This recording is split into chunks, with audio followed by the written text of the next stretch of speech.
Info, l'émission qui présente l'actualité des chrétiens d'ici et d'ailleurs. Aujourd'hui, nous allons aborder la thématique du trafic sexuel avec Denise Goulet. Bienvenue Denise. Merci. Alors, tu viens de Las Vegas, pasteur senior à ICLV, International Church of Las Vegas. Cette église est passée de 200 à 5000 membres en quelques années et il y a un fort accent pour la justice sociale, avec un fort désir de restaurer des femmes qui ont été abusées sexuellement dans un trafic. Est-ce que tu peux m'en dire un peu plus de la situation à Las Vegas? Oui, certainement. Oui. La situation à Las Vegas, il y a beaucoup de trafic sexuel de plusieurs formes. Mais il y a aussi les enfants qui sont trafiqués, il y a les femmes. Ça a la forme de prostitution, de femmes danseuses. Il y a des pimps ou qui cherchent pour des jeunes filles, des jeunes femmes qui ont besoin d'être logées ou se sont sauvés de la maison, ou ils ont besoin d'un travail. Et alors là, ils sont presque, comment je dirais, préparés parce qu'eux, ils choisissent de leur donner ce qu'ils ont besoin. Alors, ils sont préparés pour que dans plusieurs mois, une fois qu'ils sont tombés en amour avec eux, là, ils puissent faire ce qu'ils veulent avec. Et là, c'est là qu'il y a la prostitution et tout ça, qui sont forcés dans cela. Alors, il n'y a pas une jeune fille, quand elle a 5 ans, qui se lève le matin et se dit « Moi, je veux être une prostituée, je veux être une danseuse ou quoi que ce soit. » Alors, il y a cela. Il y a aussi ceux qui sont le kidnapped, qui sont enlevés, qui sont kidnappés. Il y a des enfants aussi qui sont trafiqués à Las Vegas, à Nevada, mais surtout à Las Vegas, qui viennent de 20 autres États aux États-Unis. Et il y a même des enfants qui sont retrouvés et qu'ils n'ont pas été... demandés finalement. Oui, c'est ça. Recherchés même. Oui, recherchés. Donc il y a des milliers d'enfants il y a beaucoup d'enfants qui sont trafiqués, mais il y en a qui sont pas... Il n'a pas été... les parents n'ont pas dit à la police ou quoi que ce soit, mes enfants ne sont pas ici, ils n'ont pas été rapportés. Donc, on vit dans un monde un peu fou. Oui, c'est fou. Alors ça se passe devant nous, sous notre quotidien.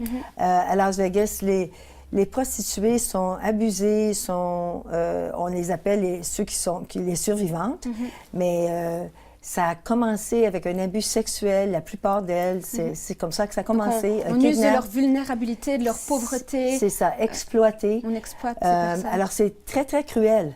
Alors ce que on fait à Las Vegas, c'est on essaie d'aider même pas juste à Las Vegas, mais aux États-Unis, et c'est global, c'est un problème global.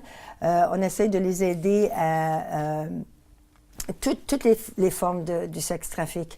On essaie de les aider à se remettre. Parce que toi, avec ton époux, Paul Goulet, vous êtes arrivés il y a une vingtaine d'années à Las Vegas, la ville du péché, on peut dire la capitale du trafic sexuel. Oui, c'est ça. Et quand est-ce que tu as été confrontée pour la première fois à cette réalité?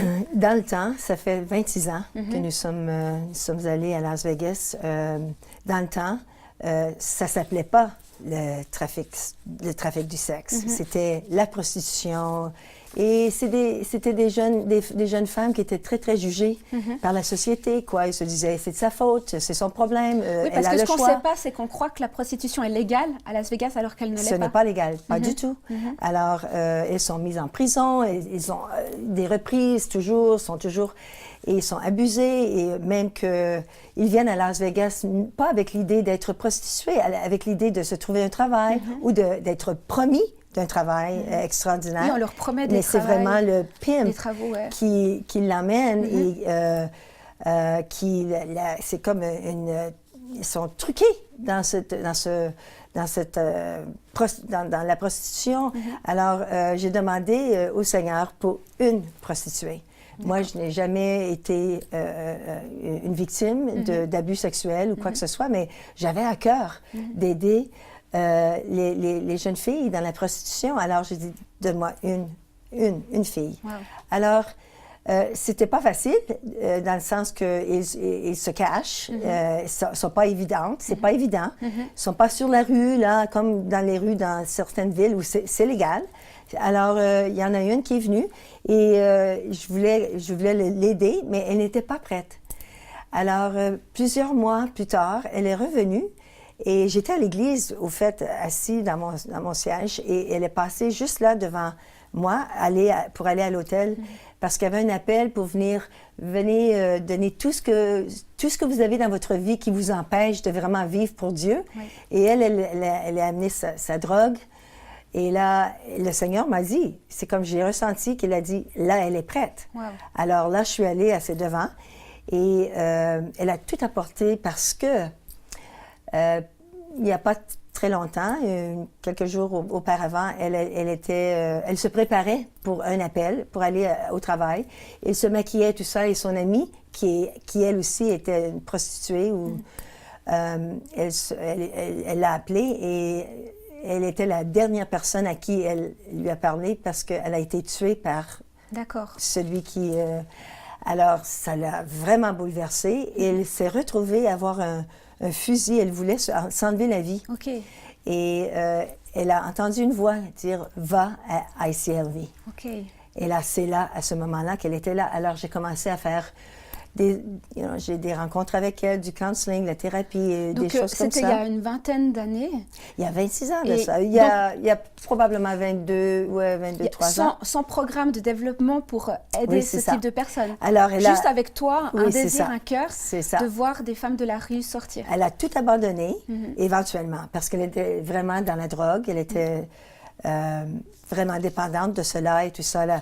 Elle a été restaurée et tout ça, et donnait son témoignage et tout ça, et elle faisait quelque chose.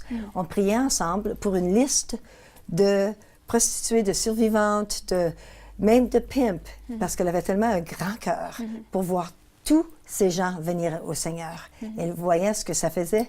Alors, on a commencé à prier, et petit à petit, on voyait ces gens venir au Seigneur. Wow. Et même que celle qui a une maison destinée pour les femmes trafiquées à Las Vegas, son nom c'est Annie, elle était une de celles qui était sur la liste. Et là maintenant, elle aide aux femmes, elle a une maison et tout ça. Et qu'est-ce que chez toi ça a provoqué finalement un fardeau pour voir ces femmes être... Et là, à un moment donné, ce que je me suis rendu compte que c'est devenu un problème global. On sait que c'était un problème global, mais c'était beaucoup plus profond qu'on pensait. Alors là, le trafic du sexe et même le traitement de l'humain et tout ça, ça devenait... et là, je me suis rendu compte que ça devenait un phénomène vraiment de société. C'est incroyable. Alors, tout d'un coup, ce qui est arrivé, c'est que on voyait toutes sortes à partir de cette femme. Et on voyait toutes sortes de femmes qui venaient de femmes danseuses, prostitution et tout ça. Ou bien même des jeunes femmes qui ont été abusées sexuellement. Alors maintenant, dans le temps, c'est qu'on s'est rendu compte que beaucoup d'entre elles, la plupart ont été abusées sexuellement. Et c'est une façon de survivre. Ils ont été truqués. Là, ils ne savent pas comment on s'en sort. Comment on peut vivre. Qu'est-ce que je vais faire avec ma vie? On pense que c'est la seule chose que l'on a pour vivre et pour jouir de notre vie.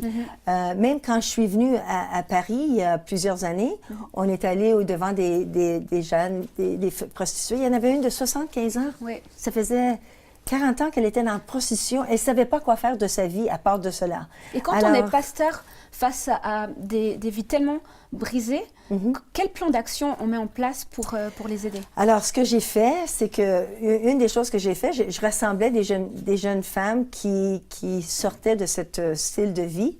Et même qu'ils m'ont dit, hey, on veut brûler tout ce qui est relié avec. Ouais. Alors on est allé, j'ai dit, on peut pas brûler ça dans notre stationnement à l'église, mais on va couper tout ça, leur linge et tout ça. Ils ont mis ça dans la poubelle et là on dit, Seigneur, on veut vivre pour toi, on veut vraiment. Ok. Alors là, j'ai commencé à dire, pour aider à ces femmes à rêver encore et à savoir qu'est-ce qu'il voulait être quand tu es toute jeune, tu veux être un médecin, tu veux être avocat, tu veux être une maman, tu veux être ça. avant ne pas qu'elle reste avec cette étiquette de femme prostituée, alors, mais qu'elle puisse espérer encore en l'avenir. Alors, on a besoin de thérapie, on a besoin de les aider, on a besoin de guérir le traumatisme qu'ils ont vécu. Alors, c'est pas juste ces femmes-là, c'est toute personne qui a été abusée sexuellement. Il y en a qui sont trafiquées, mais il y en a qui ne sont pas trafiquées, mais qui vivent aussi, avec ça. C'est un traumatisme. Hein? Oui. Et alors, il y a toutes sortes de façons, comme à un moment donné, ce que j'ai décidé de faire, c'est j'ai besoin de lever des fonds. Alors, j'ai fait une parade de mode pendant 11 ans, à toutes les années. C'est comme une parade de mode, mais on lève des fonds et on amène la communauté. Alors, on a des tables et tout ça. Et c'est très intéressant, mais on donne de l'information, on essaie d'éduquer les gens et aussi le programme dont on a maintenant pour vraiment, vraiment essayer d'impacter le plus de jeunes filles et de familles et de communautés, c'est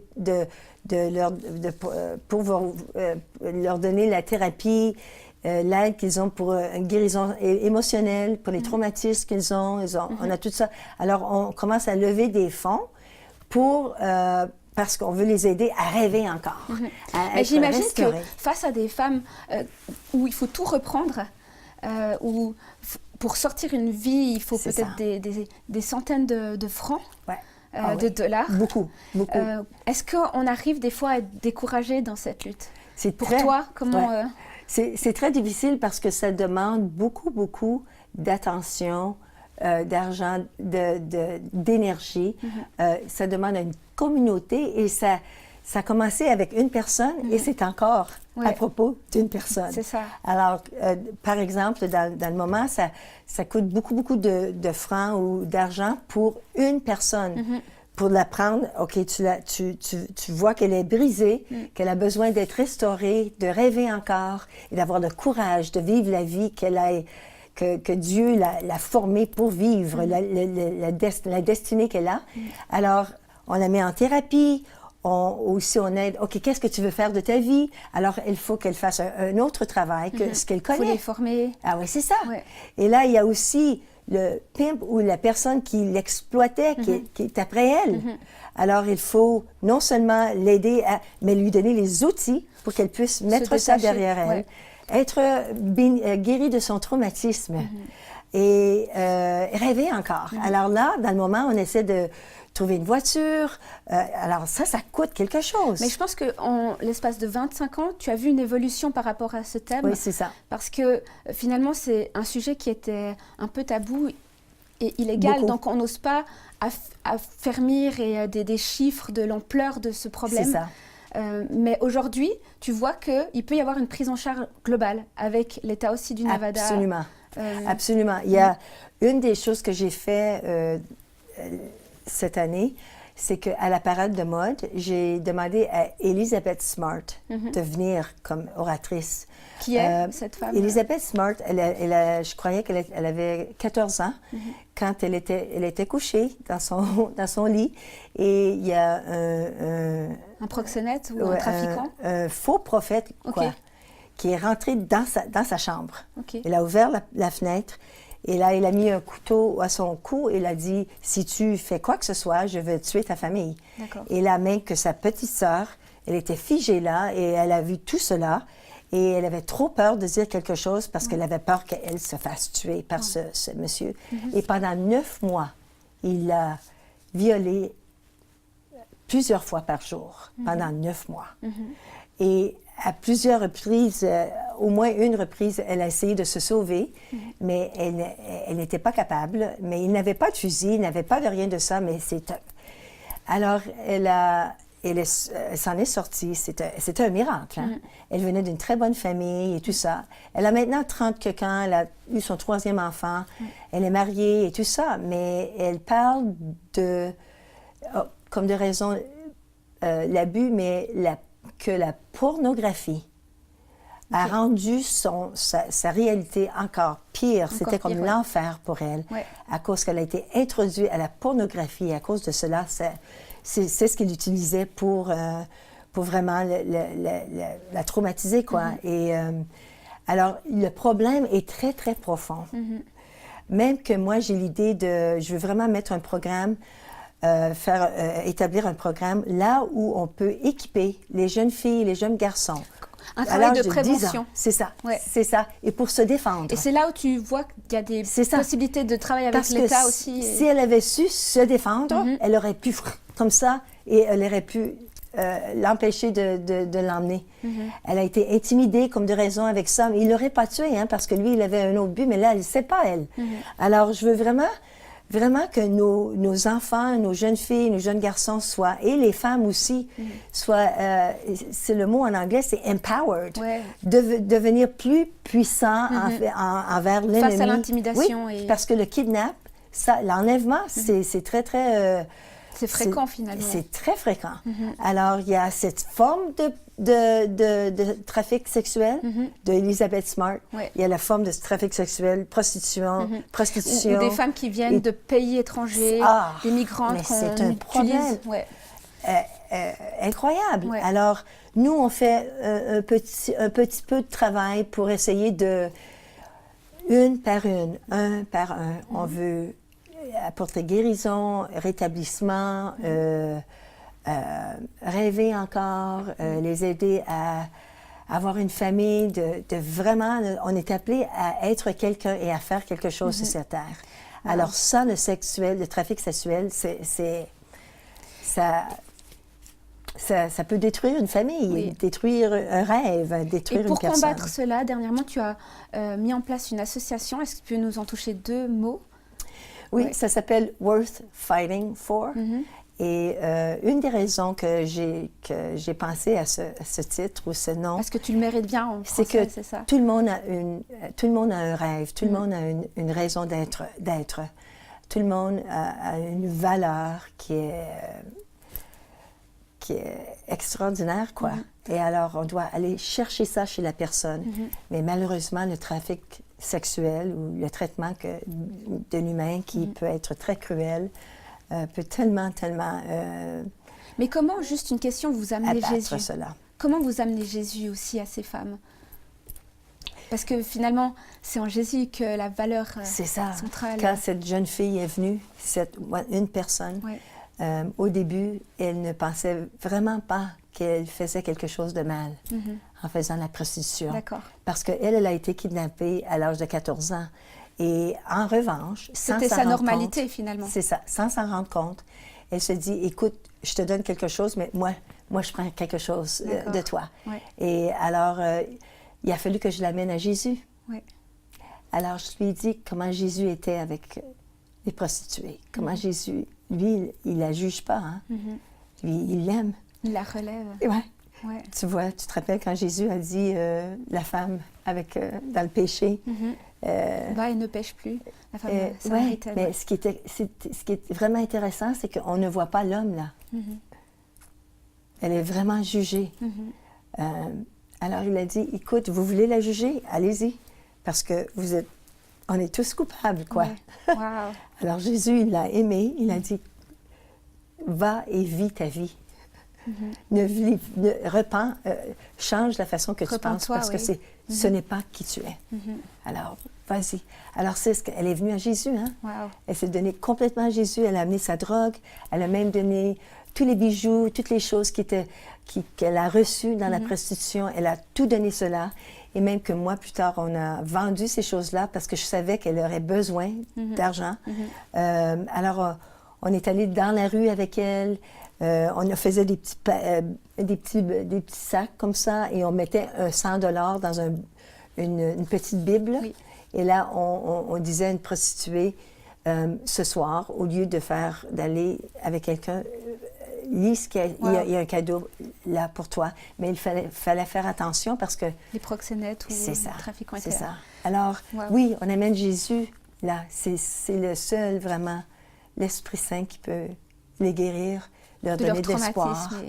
Leur donner de l'espoir et de savoir qu'en Jésus, on a non seulement la vie éternelle, mais on peut avoir une vie extraordinaire sur cette terre. Et vraiment donner la gloire à Jésus pour notre vie et pour ce qu'il fait dans nos vies.